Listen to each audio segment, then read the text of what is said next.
நீ வாழ்க. உள்ளொரு ஜோதியே வாழ்க. உள்ளம் நிறைந்தோனே வாழ்க. நீங்காதொருவனை வாழ்க.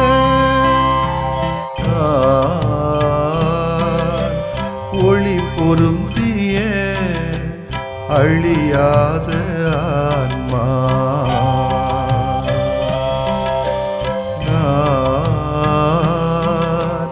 ஒளி பொருந்திய அழியாத ஆன்மா. நீ என்னில் நான் உன்னில் ஈஸ்வரா. நீ என்னில் நான் உன்னில் ஈஸ்வரா. ஒளி பொருந்திய அழியாத ஆன்மா.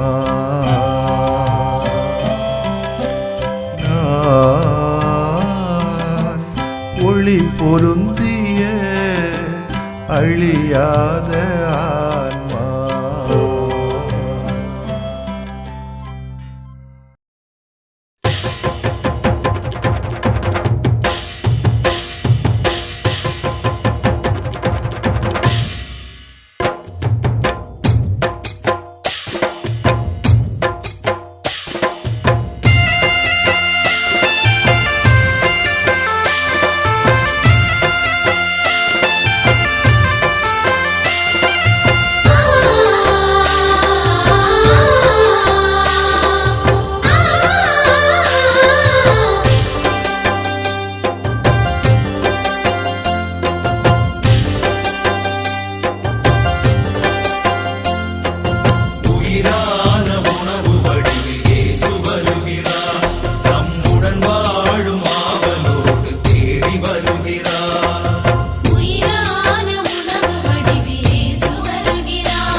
மத்தேயு நற்செய்தி அலகு 17 இறை சொற்றொடர்கள் 10 முதல் 13 முடிய.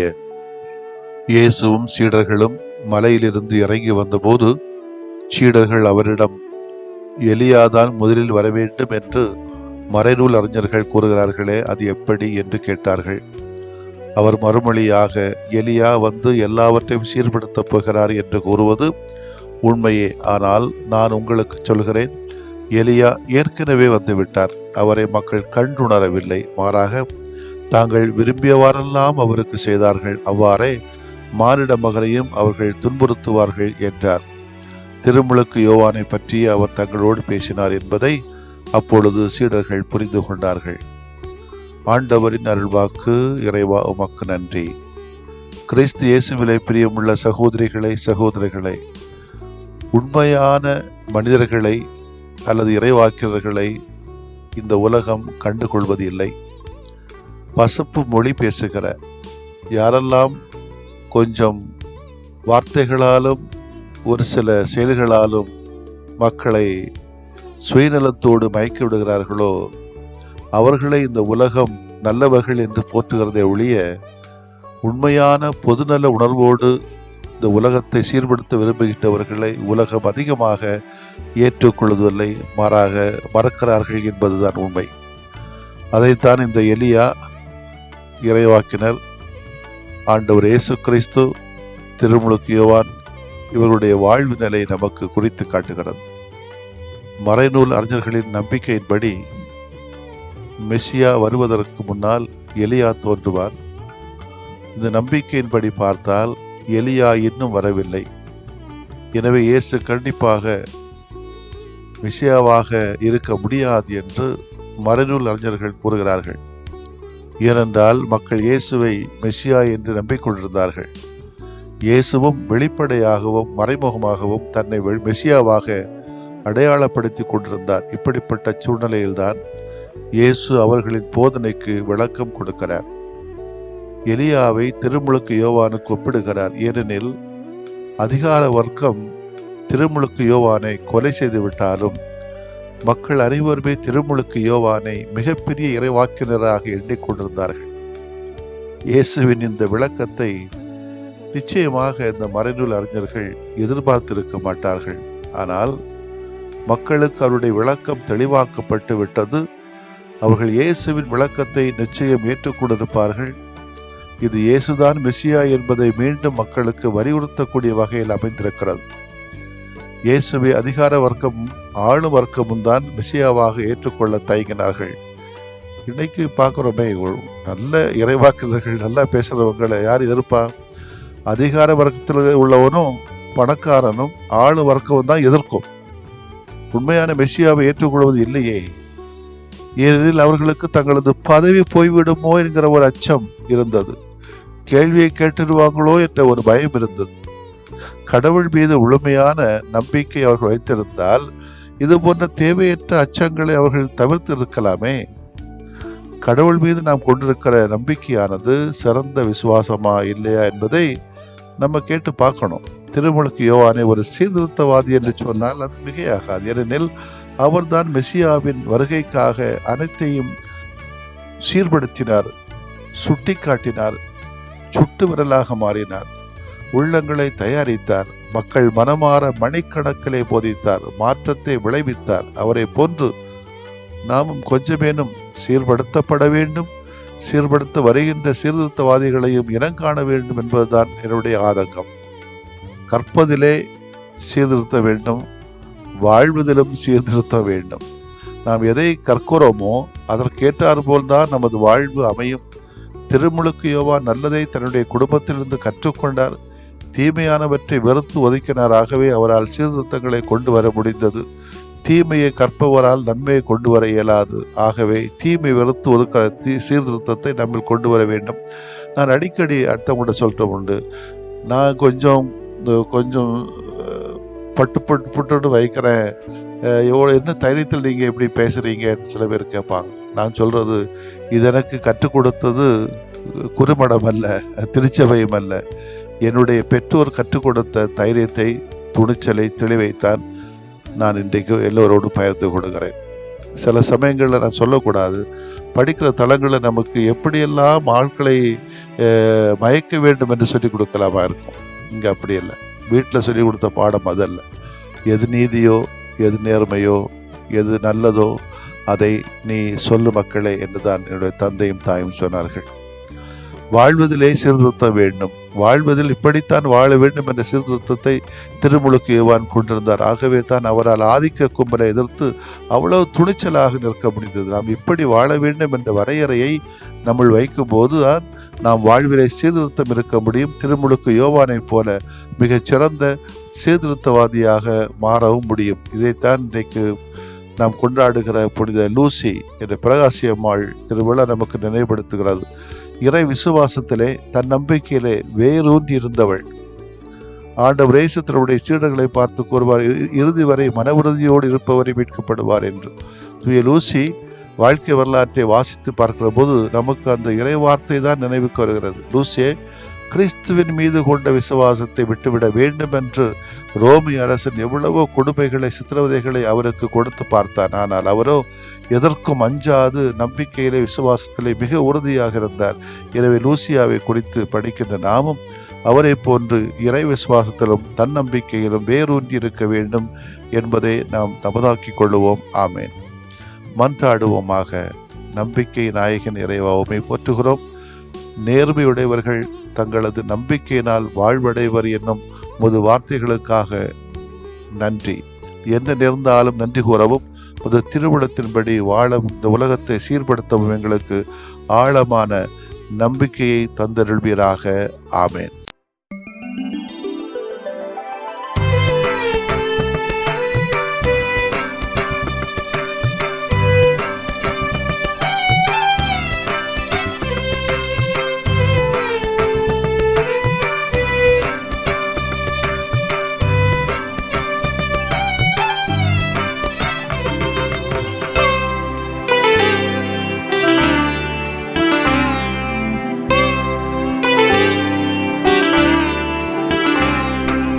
குணமாக்கும் என்னை குணமாக்குமே, குணமாக்கும் என்னை குணமாக்குமே.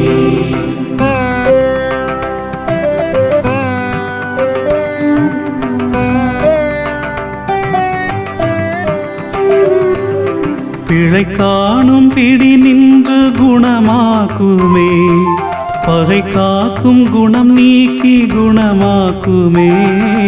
குணமாக்கும் என்னை குணமாக்குமே, குணமாக்கும் என்னை குணமாக்குமே.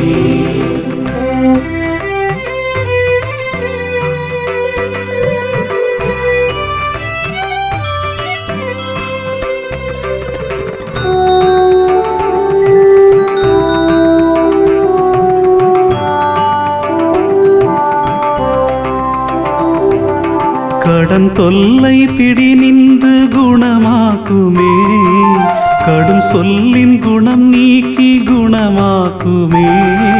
குணமாக்கும் என்னை குணமாக்குமே, குணமாக்கும் என்னை குணமாக்குமே.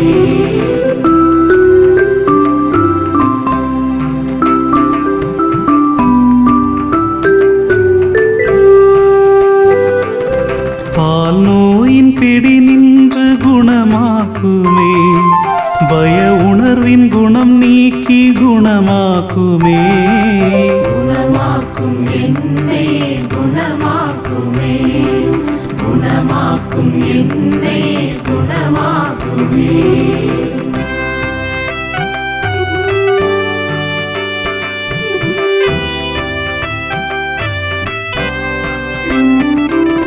போதை பிடி நின்று குணமாக்குமே, பொய் கூறும் குணம் நீக்கி குணமாக்குமே.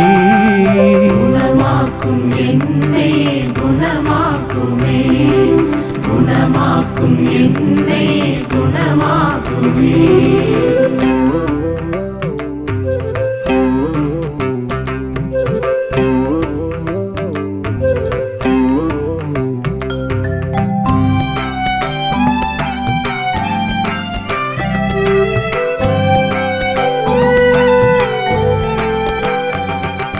நான் என்னும் பிடி நின்று குணமாக்குமே, தான் மட்டும் குணம் நீக்கி குணமாக்குமே. குணமாக்கும் என்னை குணமாக்குமே, குணமாக்கும் என்னை குணமாக்குமே.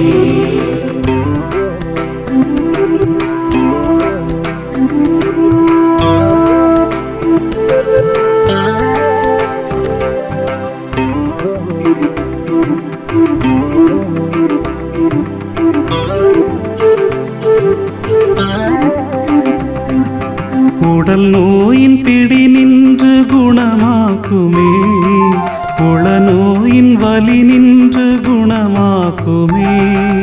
குணமாக்கும் என்னை குணமாக்குமே, குணமாக்கும் என்னை குணமாக்குமே.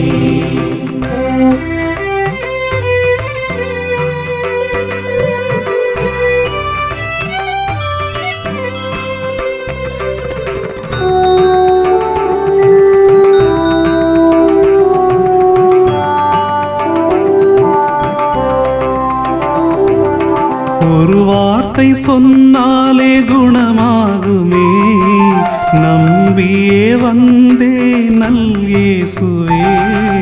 குணமாக்கும் என்னை குணமாக்குமே, குணமாக்கும் என்னை குணமாக்குமே.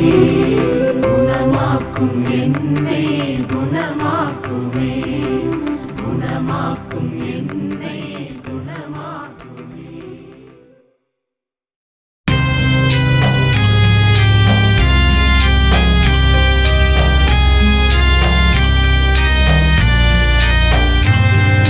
மாண்புயரிவருள்ளடையாளத்தை தாழ்ந்து பணிந்து ஆராதிப்போம். பழைய நியம முறைகள் அனைத்தும் இனி மறைந்து முடிவு பெறுக. புதிய நியம முறைகள் வருக. புலன்களாலே மனிதன் இதனை அறிய இயலா. குறைகள் நீக்க நம்பிக்கையின் உதவி பெறுக.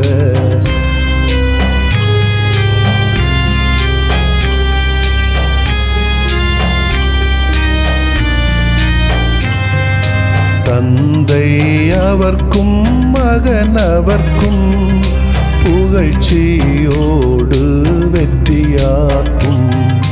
மீட்பின் பெருமை மாட்சிமையோடு வலிமை வாழ்த்து யாவுமாக.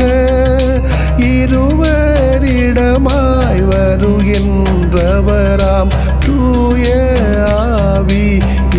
ஆவியானவர்க்கும் அளவில்லாத சமப்புகழ்ச்சி என்றுமே உண்டாகுக. ஆமென்.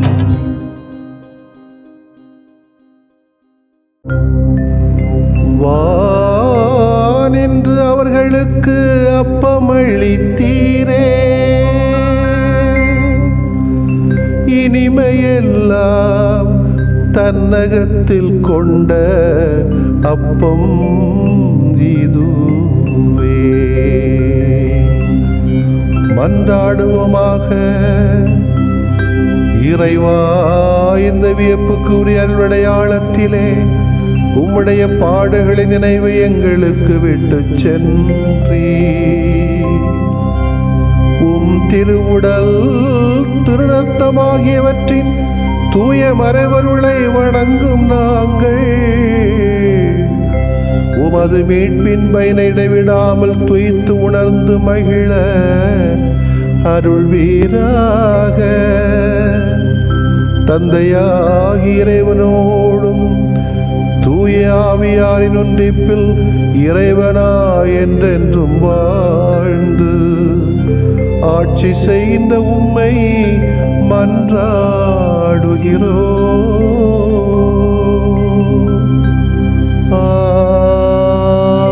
ஆமென்.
இதய மகிழ்வில் உதயமாகும் இனிய தமிழிசையால் மனித வாழ்வில் மாண்பு சேர்த்த புனிதரை புகழ்வோம் நாம். இதய மகிழ்வில் உதயமாகும் இனிய தமிழிசையால் மனித வாழ்வில் மாண்பு சேர்த்த புனிதரை புகழ்வோம் நாம்.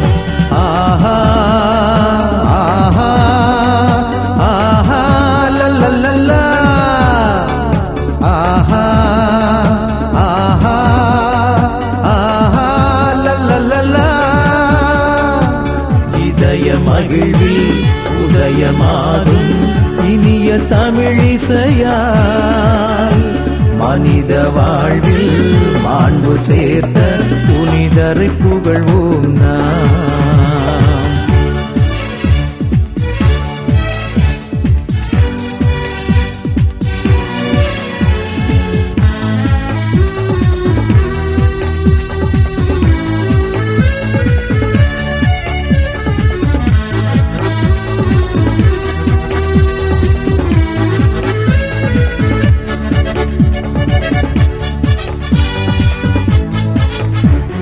புனிதர்கள் மனிதர் மாதிரியாம், அவர் புவி வாழ்வு சரித்திர சாதனையாம்.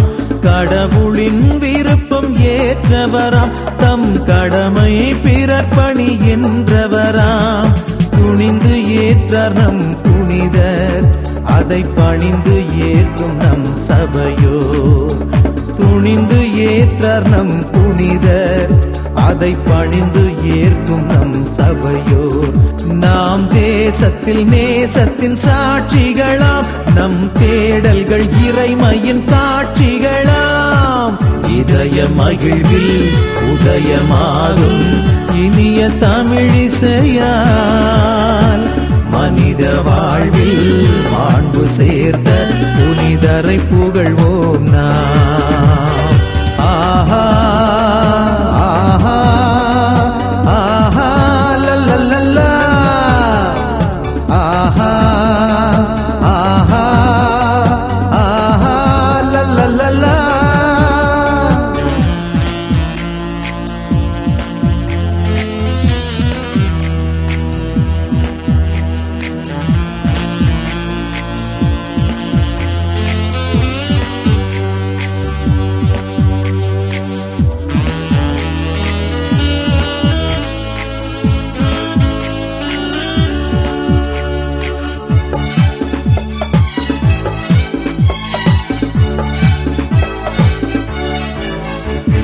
தாய் போல் இதயம் தனில் கொண்டு நம்மை தயவாய் காக்கும் அன்பு புனிதர்.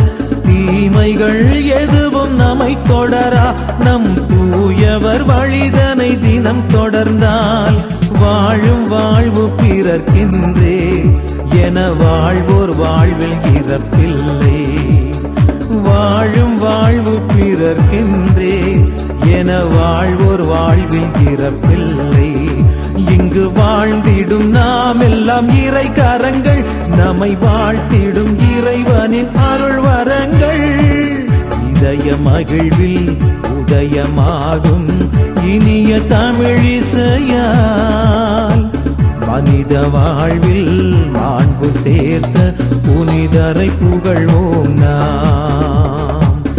இதய மகிழ்வில் உதயமாகும் இனிய தமிழிசையால் மனித வாழ்வில் மாண்பு சேர்த்த புனிதரை புகழ்வோம் நாம். ஆஹா ஆஹா ஆஹா லல்லல்லா ஆஹா ஆஹா ஆஹா லல்லல்லா. இதய மகிழ்வில் உதயமாகும் இனிய தமிழிசையால் மனித வாழ்வில் மாண்பு சேர்த்த புனிதரை புகழ்வோம் நாம். புனிதரை புகழ்வோம் நாம். நிலையான புகழுக்குரிய தூய இறை நன்மைக்கு